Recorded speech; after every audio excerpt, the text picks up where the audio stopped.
Assalamualaikum warahmatullahi wabarakatuh. Salam sejahtera bagi kita semua. Welcome back to my channel. Kembali lagi dengan aku Yura. Nah, kali ini aku mau membahas soal berkenaan dengan kompetensi teknis P3K di tahap ketiga atau di perekrutan berikutnya, teman-teman, untuk formasi yang tahun 2022. Nah, di sini aku mau bahas soal-soal teknis yang kebanyakan keluar dalam tes P3K kemarin ini untuk umum ya, teman-teman. Jadi tidak berlama-lama lagi, mari kita bahas soalnya. Nah, sebelum itu, aku mau mengingatkan bagi teman-teman yang belum subscribe channel ini, silakan di-subscribe dahulu agar tidak ketinggalan pembahasan soal dan juga info yang berkenaan dengan tes P3K. Soal yang pertama, jika guru akan menyusun indikator dengan tingkatan kognitif menganalisis atau C4 pada mata pelajaran IPA dengan kompetensi dasar mengklasifikasikan makhluk hidup dan benda berdasarkan karakteristik yang diamati.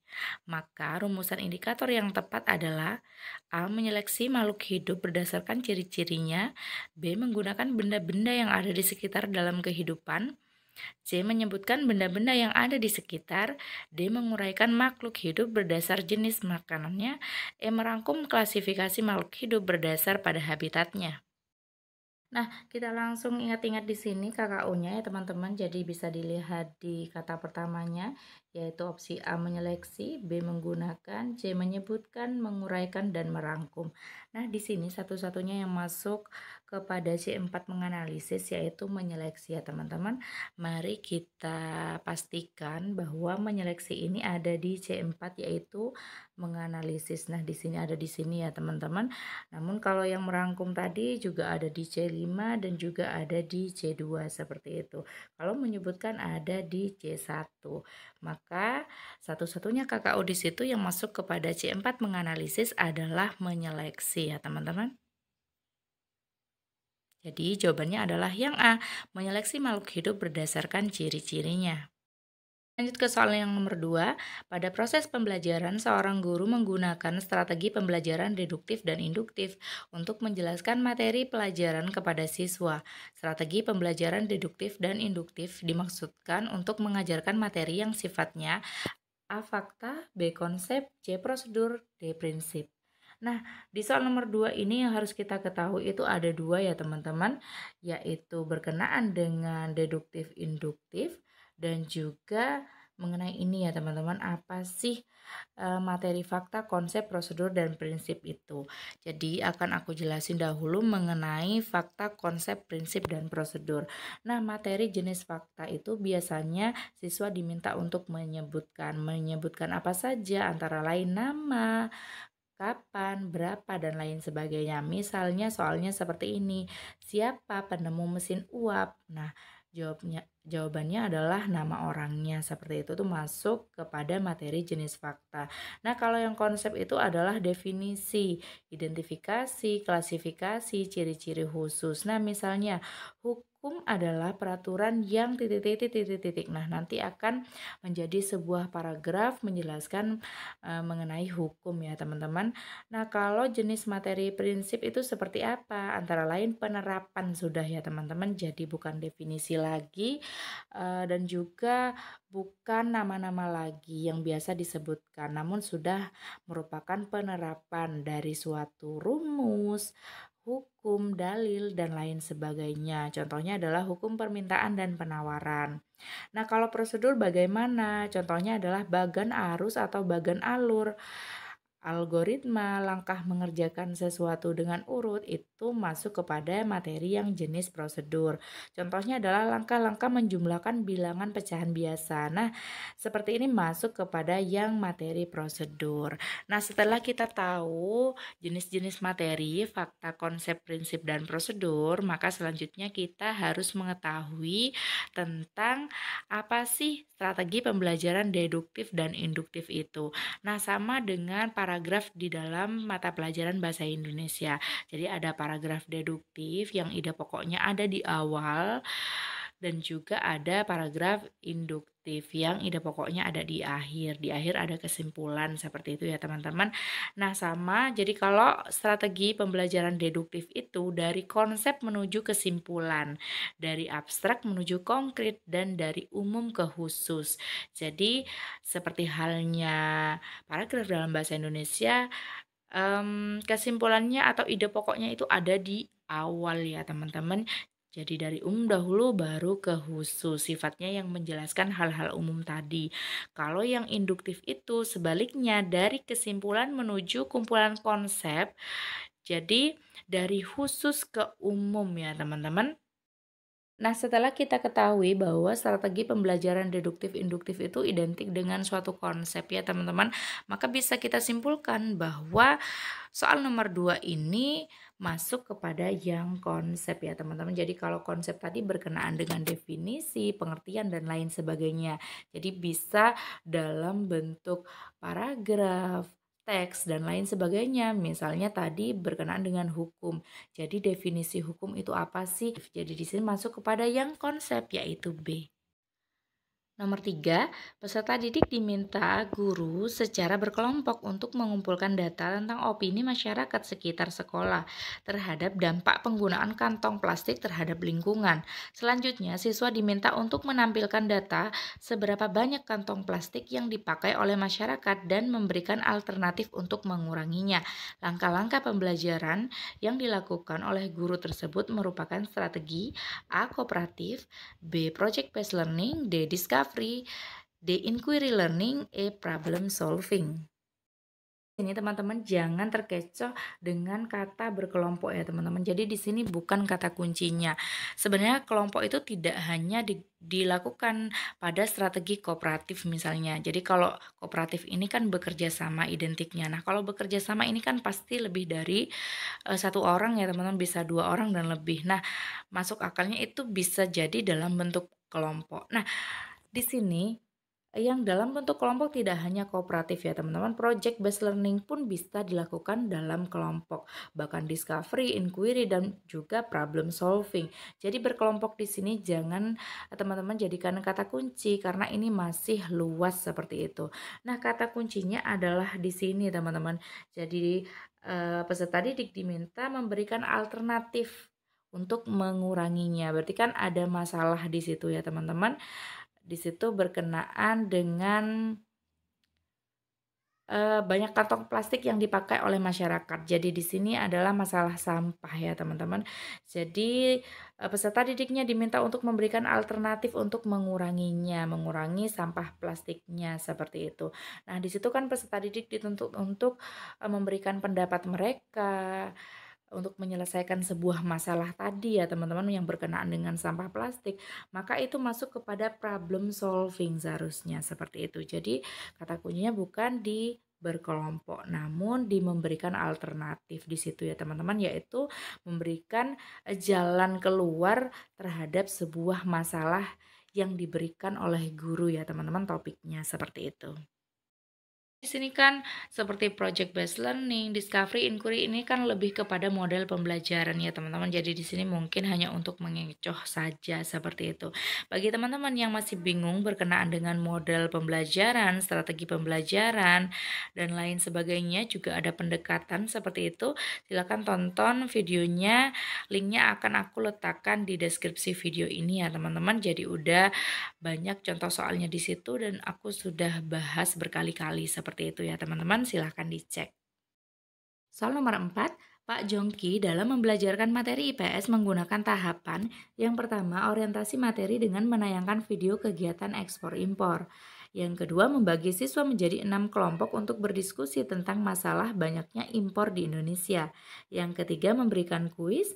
Yang keempat penghargaan terhadap kelompok yang bisa menjawab terbanyak. Model pembelajaran yang digunakan Pak Jongki adalah A. Cooperative Learning, B. Problem Solving, C. Project Based Cooperative Learning, D. Discovery Learning, E. Kontekstual. Nah, di sini siswa dibagi menjadi kelompok ya teman-teman. Jadi di sini dibagi menjadi 6 kelompok. Nah, seperti yang aku katakan tadi bahwa berkelompok itu tidak bisa jadikan kata kunci untuk satu model atau strategi pembelajaran ya teman-teman, karena luas sekali. Jadi di situ cooperative learning bisa, problem solving juga bisa dalam kelompok, project, discovery dan lain sebagainya. Nah, namun di sini ada tahapan atau kegiatan memberikan kuis dan juga penghargaan terhadap kelompok. Nah, kalau kelompok ini sampai diberikan penghargaan, berarti kan di sini diberikan suatu reward terhadap kekompakan kelompok dalam menjalankan misi atau menjalankan tugasnya dengan baik seperti itu ya teman-teman. Jadi benar-benar dihargai di situ. Jadi memang fokusnya dalam kerjasama kelompok, maka di situ masuk kepada yang cooperative learning ya teman-teman. Nah, jadi ciri-cirinya ini ada di langkah ketiga dan keempat ini. Nah, di sini aku tunjukkan langkah dari cooperative learning di situ. Yang pertama adalah menyampaikan tujuan dan memotivasi siswa. Nah, di sini masuk kepada orientasi ya, masih ya teman-teman. Juga menyajikan informasi, lalu mengorganisasikan siswa ke dalam kelompok-kelompok belajar. Jadi, membagi kelompok tadi yang menjadi 6 kelompok. Lalu langkah keempat adalah membimbing kelompok bekerja dan belajar. Dan kelima melakukan evaluasi bisa dalam pemberian kuis seperti itu ya teman-teman. Diakhiri dengan memberikan penghargaan mungkin berdasarkan apa yang dicapai saat itu oleh kelompok atau mungkin berdasarkan hasil kuisnya seperti itu. Maka berdasarkan urutan ini, maka soal tadi sesuai dengan langkah-langkah dalam cooperative learning. Jadi jawaban untuk soal nomor 4 tadi yang dilakukan Pak Jongki itu adalah cooperative learning. Soal nomor 5, seorang guru hendak menilai kelebihan dan kelemahan siswa dalam menghargai perbedaan di kelasnya. Untuk menilai hal tersebut, instrumen yang dapat digunakan guru adalah A. Lembar observasi, B. Skala sikap, C. Lembar penilaian diri, D. Lembar penilaian antar teman, E. Jurnal. Kita lihat di sini ini lebih masuk kepada yang lembar observasi ya teman-teman, karena sebenarnya untuk penilaian diri antar teman, jurnal itu masuk kepada penilaian sikap yang eh, dalam poin observasi ya teman-teman, seperti itu. Jadi intinya itu bagian dari observasi seperti itu. Nah, kita lihat di sini buktinya bahwa penilaian menggunakan lembar observasi di situ dapat memudahkan penyusunan laporan hasil pengamatan terhadap perilaku peserta didik yang berkaitan dengan sikap spiritual dan sikap sosial. Jadi menggunakan lembar observasi ya teman-teman.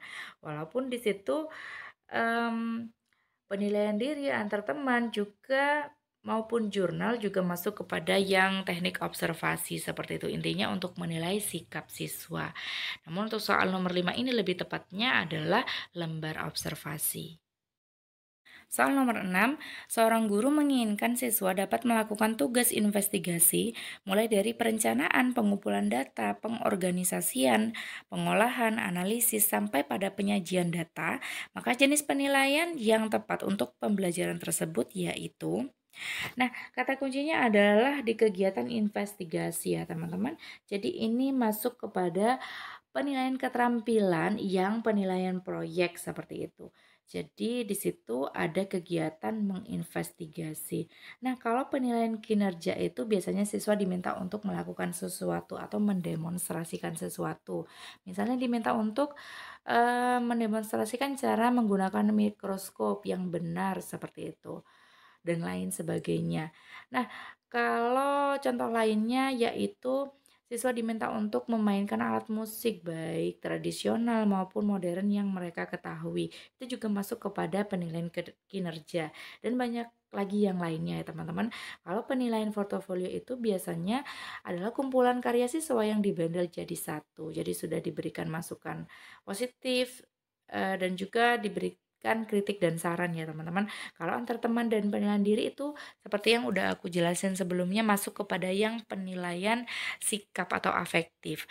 Jadi di sini di opsi yang tersedia itu ada penilaian keterampilan dan juga sikap ya teman-teman, jadi psikomotorik dan juga afektif.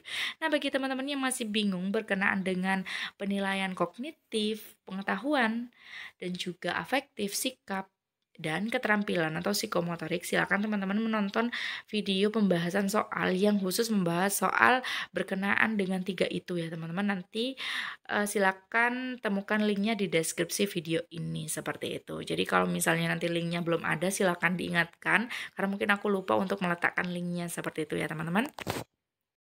Soal nomor 7, guru mengajar bidang studi kelas paralel.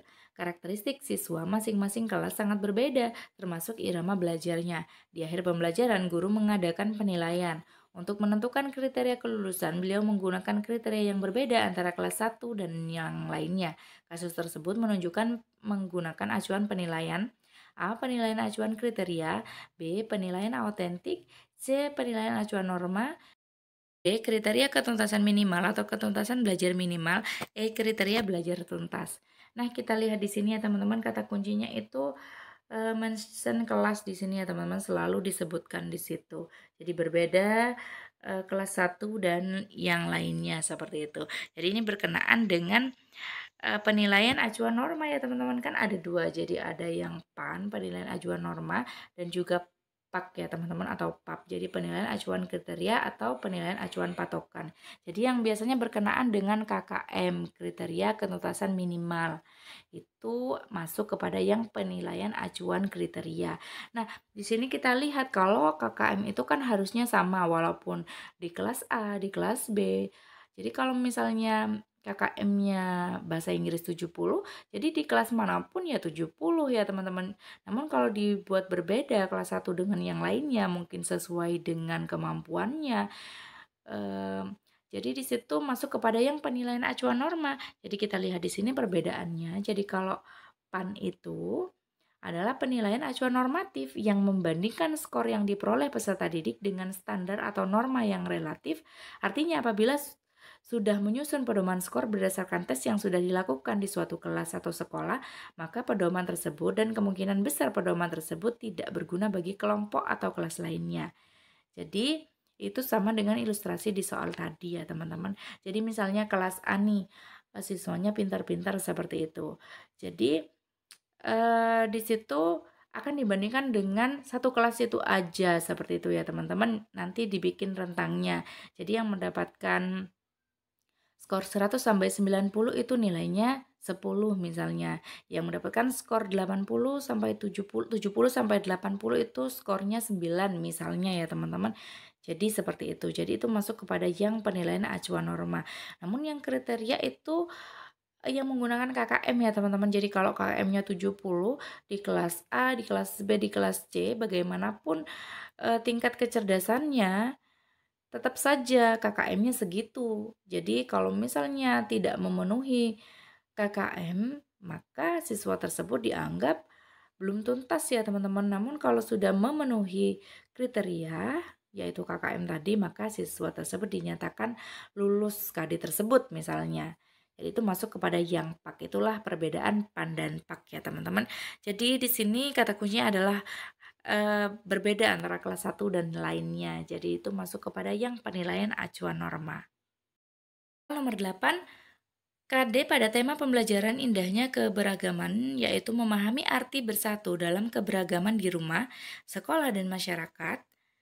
C2, guru ingin meningkatkan pencapaian kompetensi siswa dari C2 memahami ke C6 mencipta. Maka rumusan indikatornya yaitu, nah karena di situ akan dirubah ke mencipta ya teman-teman. Jadi yang paling tinggi tingkatan kognitifnya, jadi mengkreasi atau mencipta. Maka kita lihat KKU-nya saja ya teman-teman. Jadi yang paling rumit di antara KKU lainnya seperti itu. Karena C6 di sini yaitu mencipta adalah tingkatan KKU tertinggi seperti itu. Jadi menuliskan, mendiskusikan, mempraktikkan, mengelompokkan, dan menampilkan hasil kreasi. Nah, di sini kata kuncinya ada di kata kreasi ya, teman-teman. Jadi mencipta itu kan sama dengan mengkreasi. Jadi menciptakan kreasi. Jadi menciptakan suatu hal yang baru seperti itu. Jadi yang masuk kepada jawaban sesuai dengan soal nomor 8 ini adalah yang E, menampilkan hasil kreasi tari dari salah satu suku daerah. Kita buktikan bahwa menampilkan tadi KKO-nya masuk kepada yang C6 ya teman-teman. Jadi di situ mencipta atau membuat atau mengkreasi ada KKO menampilkan. Jadi sesuai dengan opsi E tadi menampilkan hasil kreasi tari dari salah satu suku daerah.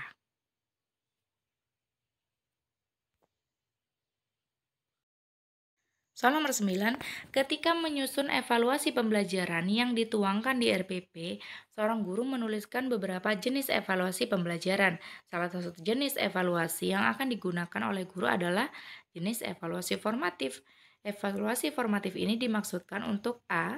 Menentukan hasil dan kemajuan belajar siswa, B. Memperbaiki dan meningkatkan proses belajar dan mengajar, C. Menempatkan siswa dalam program pendidikan tertentu yang sesuai dengan karakteristik siswa, D. Memilih siswa yang paling tepat sesuai dengan kriteria program kegiatan tertentu. E. Menelaah kelemahan-kelemahan siswa beserta faktor-faktor penyebabnya. Nah, sebelum kita menjawab, ini masuk kepada yang mana yang masuk kepada evaluasi formatif, kita harus mengetahui dahulu apa sih evaluasi formatif itu. Nah, di sini ada perbedaannya teman-teman. Di sini cuma mengenai formatif dan sumatif seperti itu.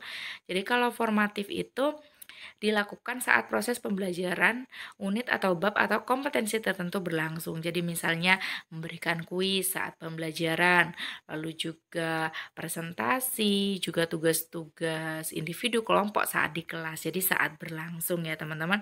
Namun kalau sumatif itu berbeda kebalikannya. Jadi dilakukan pada akhir pembelajaran unit bab kompetensi tertentu. Jadi misalnya UAS, UN, ujian semester, dan lain sebagainya. Jadi itulah bedanya. Jadi kalau formatif di tengah-tengah seperti itu, jadi masih belum selesai memberikan KD seperti itu ya teman-teman. Jadi tugas-tugas biasa dalam kelas. Kalau sumatif itu sudah di akhir. Jadi beberapa KD sudah diberikan, disampaikan, lalu diadakan penilaian seperti itu ya teman-teman. Contohnya tadi. Nah, perbedaan kedua adalah kalau yang formatif bertujuan untuk mengetahui perkembangan penguasaan peserta didik terhadap unit bab kompetensi yang sedang dipelajari. Kalau yang sumatif itu bertujuan untuk mengetahui pencapaian belajar peserta didik dari pembelajaran yang sudah berakhir. Jadi memang benar-benar berakhir dari beberapa unit tadi ya teman-teman, bukan satu unit aja. Nah, tujuannya kalau penilaian formatif itu ada di poin ketiga. Jadi hasil digunakan untuk dasar memperbaiki proses pembelajaran.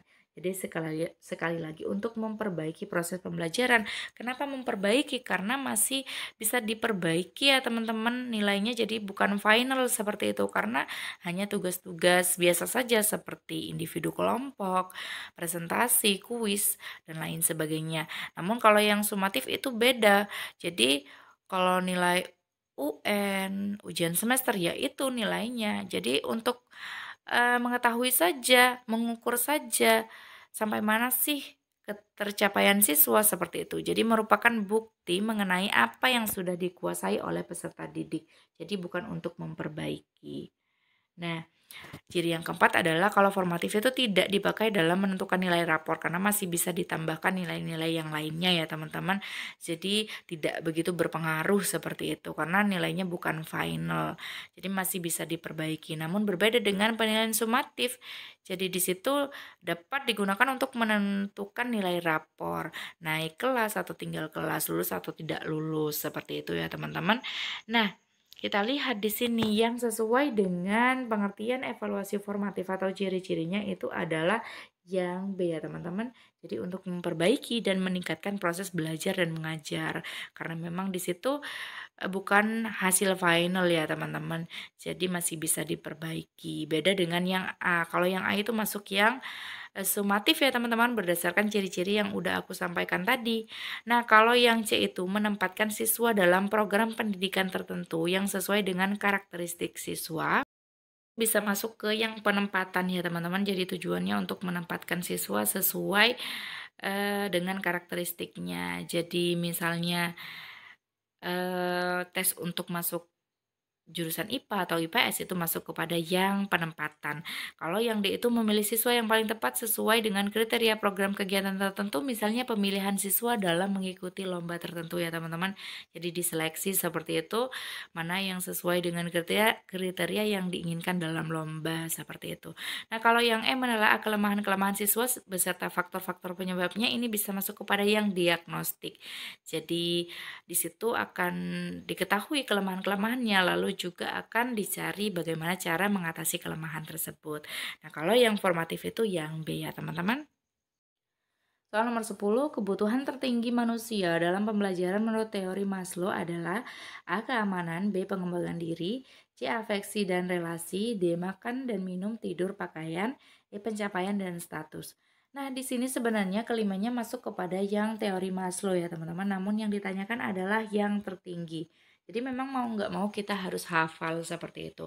Atau paling tidak kita pernah melihat bagannya ya teman-teman, agar kita tahu bagaimana urutan-urutannya atau paling tidak kita tahu apa sih yang tertinggi dan terendah seperti itu. Nah, di sini kan kalau Maslow itu adalah mengenai kebutuhan manusia. Pastikan yang utama, yang dasar itu adalah kebutuhan akan sandang, pangan, dan papan ya teman-teman. Jadi itu bisa kita jadikan bantuan bagi kita untuk mengatasi soal seperti ini.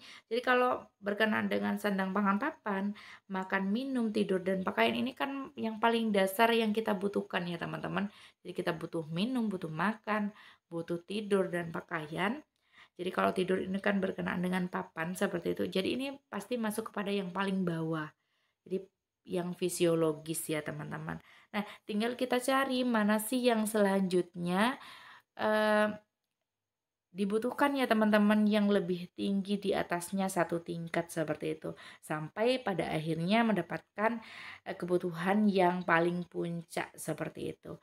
Nah, di sini aku akan tunjukkan dahulu bagannya seperti itu. Jadi diawali dengan fisiologis yang paling bawah, yaitu berkenaan dengan makanan, minuman, tidur, dan pakaian. Lalu setelah itu rasa aman. Jadi kalau fisiologis itu adalah yang paling dasar, yang kedua adalah rasa aman. Jadi setiap orang itu pengen hidupnya aman ya teman-teman. Jadi teratur, juga stabil. Jadi intinya butuh rasa aman.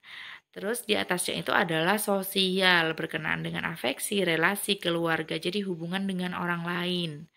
Lalu selanjutnya adalah penghargaan, berkenaan dengan pencapaian status, tanggung jawab, reputasi, dan lain sebagainya. Yang terakhir, yang paling puncak, itu adalah pengembangan diri, pemenuhan ideologi, dan lain sebagainya. Jadi kalau ditanyakan yang paling puncak adalah yang aktualisasi diri ya teman-teman. Jadi berkenaan dengan pengembangan diri. Nah, paling tidak kita mengingat-ingat yang atas dan yang paling bawah ya teman-teman, seperti itu. Namun alangkah baiknya kita hafalkan semuanya. Jadi kalau ditanyakan yang tertinggi, jadi kita sudah bisa menjawab. Jawabannya adalah yang B, yaitu pengembangan diri. Jadi urutannya adalah yang ini nomor 1, lalu keamanan ya teman-teman, baru sosial, afeksi dan relasi, lalu pengembangan diri itu yang terakhir yaitu yang kelima. Jadi kalau pencapaian dan status itu yang keempat ya teman-teman. Belum membacakan soal nomor 11, jadi bagi teman-teman yang ingin latihan soal berkenaan dengan soal-soal yang muncul di tes P3K, baik itu kompetensi teknis, manajerial, sosiokultural, dan juga wawancara, silakan mengunjungi Instagram pribadi aku ya teman-teman. Jadi di situ nanti ada di bio Instagram aku ada linknya, jadi ada Linktree di situ, silakan diklik. Nanti akan banyak kuis ya teman-teman, baik menggunakan Google Form dan juga Quizizz seperti itu ya teman-teman, silakan dikerjakan. Juga ada yang berkenaan dengan khusus mapel teman-teman seperti itu. Jadi silakan dicek dahulu. Nah, sekarang kita lanjut ke soal nomor 11. Jadi aku bacakan dahulu. Kegiatan pembelajaran yang paling maksimal dalam menyerap kompetensi yang diharapkan menurut Edgar Dell adalah A. Memanfaatkan berbagai media pembelajaran. B. Belajar dengan metode membaca intensif dan mendengarkan penjelasan dari guru. C. Belajar dengan kegiatan nyata dalam kehidupan sehari-hari. D. Pembelajaran melibatkan kelompok peserta dalam kelompok untuk mendiskusikan permasalahan pembelajaran. Nah, di sini bedanya kalau yang teori Maslow tadi itu dari yang paling dasar ke yang paling puncak ya teman-teman. Jadi dari yang paling kita butuhkan dan yang paling puncak itu mungkin yang tidak terlalu menjadi kriteria ya teman-teman. Jadi bukan kriteria utama. Jadi kalau sudah kebutuhan utama kedua ketiga sudah dipenuhi, maka kebutuhan puncaknya itu akan dipenuhi juga pada akhirnya seperti itu. Jadi yang terpenting itu dari bawah ke atas. Namun kalau Edgar Dale ini berbeda ya teman-teman. Kalau yang Edgar Dale itu justru semakin ke bawah itulah yang semakin maksimal dalam menyerap kompetensi yang diharapkan. Jadi menurut Edgar Dale itu semakin ke bawah piramidanya, maka justru semakin bagus ya teman-teman. Jadi semakin menyerap seperti itu. Nah, aku tunjukkan dahulu. Jadi ini adalah kerucut pengalaman menurut Edgar Dale. Jadi di situ pada bagian kiri, jadi di situ ada kata yang diingat, lalu tingkat keterlibatannya ada di sebelah kanan ya teman-teman. Jadi kita lihat dari persennya dahulu. Jadi untuk membaca itu 10%, lalu untuk mendengarkan itu 20%. Lalu dalam melihat gambar dan juga melihat video atau menonton video itu 30%. Kita lihat di sini semakin ke bawah justru semakin besar ya teman-teman. Jadi untuk yang terlibat dalam diskusi itu 50%, lalu 70% itu menyajikan presentasi. Lalu di situ yang tertinggi itu ada di mengerjakan hal yang nyata ya teman-teman. Jadi berbuat seperti itu. Nah, jadi semakin ke bawah justru semakin menyerap dan sesuai dengan kerucut pengalaman Edgar Dale seperti itu. Nah, kita lihat di sini, maka yang paling masuk itu adalah yang C ya teman-teman, karena di sini belajarnya itu dengan melakukan kegiatan nyata berkenaan dengan kehidupan sehari-hari. Jadi di sini kata kuncinya adalah kegiatan nyata. Jadi di sini karena yang ditanyakan adalah yang paling maksimal, kita lihat di sini adalah 90% daripada yang lainnya, maka jawabannya adalah yang C. 12 yang sekaligus soal terakhir dalam pembahasan video kali ini. Berikut bukan merupakan cara guru untuk mengatasi gangguan belajar siswa disgrafia adalah, nah di sini berkenaan dengan gangguan belajar siswa ya teman-teman. Jadi aku udah sering bahas sebelumnya. Jadi tidak hanya disgrafia, sebenarnya juga ada disleksia dan lain sebagainya. Jadi bagi teman-teman yang masih bingung berkenaan dengan gangguan belajar siswa, silakan teman-teman menonton video aku. Nanti akan aku letakkan linknya juga di deskripsi video ini ya teman-teman, khusus yang membahas soal berkenaan dengan gangguan belajar siswa. Nah, di sini yang ditanyakan kali ini adalah disgrafia. Aku bacakan dahulu opsinya. A. Berlatih makan mie menggunakan sumpit. B. Menulis di atas tanah liat. C. Meminta anak menirukan membuat huruf dengan ukuran yang besar. D. Memperdengarkan cerita lalu meminta anak menuliskan cerita yang didengar. Nah, kita lihat di sini ya teman-teman. Disgrafia ini berkenaan dengan gangguan menulis ya teman-teman. Jadi kita lihat opsi yang A di situ. Jadi berlatih makan mie menggunakan sumpit, walaupun sebenarnya kedengaran tidak masuk akal. Namun kalau kita berlatih menggunakan sumpit itu kan melatih jari-jari kita ya teman-teman. Jadi otot-otot jari-jari kita eh, kita bisa latih seperti itu agar bisa berfungsi dengan baik dan normal. Maka sebenarnya itu bisa digunakan untuk siswa yang memiliki gangguan disgrafia ya teman-teman. Jadi nanti bisa saja otot-ototnya itu akan lebih lentur daripada biasanya. Jadi menulisnya pun akan lebih mudah. Jadi opsi yang A ini bisa dilakukan. Nah, menulis di atas tanah liat ini juga bisa dilakukan ya teman-teman. Selain menyenangkan dan juga tidak biasa seperti itu, maka ini akan memberikan pengalaman yang cukup diingat oleh siswa ya teman-teman. Jadi yang tanah liat itu ini maksudnya ya teman-teman. Jadi untuk melatih otot jari dan tangan dengan praktek menulis multisensori. Jadi selain menggunakan sumpit tadi berlatih makan mie meskipun itu bukan kegiatan menulis, paling tidak kan bisa melatih otot jari kita ya teman-teman. Selain itu juga bisa dengan cara menulis di pasir atau tanah liat ya teman-teman. Jadi di sini masuk kepada praktek menulis multisensori.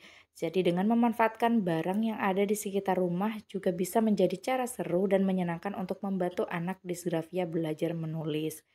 Jadi bisa menggunakan pasir basah, tanah liat, lilin mainan, dan lain sebagainya ya teman-teman. Jadi di situ memberikan pengalaman yang berharga dan berarti buat anak-anak yang tidak biasa seperti itu. Daripada menulis di kertas itu sudah biasa, jadi lebih baik kita menyediakan belajar menulis yang menyenangkan ya teman-teman. Jadi di situ bisa membantu siswa dengan gangguan disgrafia seperti itu. Yang C meminta anak menirukan membuat huruf dengan ukuran yang besar. Nah, di sini juga efektif untuk dilakukan ya teman-teman. Jadi kalau kita menulis dengan ukuran yang lebih besar, maka di situ akan memudahkan anak untuk menulis ya teman-teman. Jadi bertahap seperti itu. Kalau anak normal biasanya jadi udah disediakan sesuai dengan ukuran ya teman-teman. Biasanya ada buku kotak seperti itu. Jadi tidak boleh melewati kotak. Atau misalnya yang sudah menggunakan buku tulis biasa yang bergaris, jadi tidak boleh melebihi dari garis. Namun berbeda dengan anak yang memiliki gangguan disgrafia. Jadi memang harus berbeda ya teman-teman. Jadi tidak masalah satu buku tulis seperti itu, satu kertas penuh itu hanya menulis satu huruf tidak masalah. Jadi bagi mereka itu memudahkan ya teman-teman, nanti kan belajarnya bertahap seperti itu. Nah, opsi C ini bisa dilakukan. Nah, kita lihat opsi yang D, memperdengarkan cerita lalu meminta anak menuliskan cerita yang didengar. Nah, di sini kurang cocok untuk diberikan latihannya kepada siswa disgrafia ya teman-teman. Kita ketahui bahwa disgrafia ini adalah gangguan menulis. Jadi kalau kita memperdengarkan cerita lalu tiba-tiba meminta anak tersebut untuk menuliskan cerita yang didengar, maka mereka akan kesulitan ya teman-teman. Jadi mungkin kalau anak normal seperti itu bisa saja melakukan. Bahkan anak normal pun mungkin saja tidak sempurna melakukan seperti itu, apalagi anak yang mengalami gangguan disgrafia. Jadi opsi D ini tidak tepat untuk dilakukan seperti itu ya teman-teman untuk siswa yang memiliki gangguan belajar disgrafia.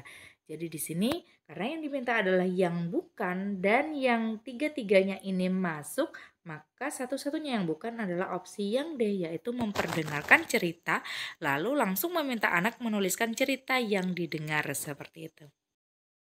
Nah, sebelum aku tutup pembahasan soal di video kali ini, jadi di sini ada kuis seperti biasa, namun kuisnya agak berbeda. Jadi kalau biasanya kuisnya itu adalah multiple choice, jadi ada A, B, C, dan D. Namun kali ini silahkan isian aja ya teman-teman. Jadi aku bacakan dahulu soalnya. Jadi gunting kertas lipat, kemudian bentuk kertas tersebut menjadi berbagai huruf. Ketika sudah terbentuk menjadi berbagai huruf, mintalah anak untuk menyebutkan huruf yang Anda pegang atau kata yang Anda susun. Selain itu, ajak mereka untuk menyusun suatu kata yang Anda sebutkan. Kegiatan di atas cocok dilakukan untuk siswa dengan gangguan belajar. Nah, silakan teman-teman menjawab kuis tersebut. Jadi di sini berkenaan dengan materi gangguan belajar siswa. Jadi seperti yang aku katakan sebelumnya, aku udah bahas tuntas di video sebelumnya. Silakan jika ingin mengetahui lebih lanjut berkenaan dengan gangguan belajar siswa, silakan cek link di deskripsi video ini ya teman-teman. Jadi di situ ada video khusus membahas tentang materi ini. Jadi ada disgrafia, disleksia, dan lain sebagainya, banyak yang lainnya ya teman-teman. Nah, sampai di sini semoga bermanfaat, semoga lulus tes P3K baik tahap ketiga maupun di perekrutan selanjutnya ya teman-teman di formasi yang tahun 2022. Terima kasih sudah menonton, jangan lupa di like, komen, dan juga subscribe. Wassalamualaikum warahmatullahi wabarakatuh.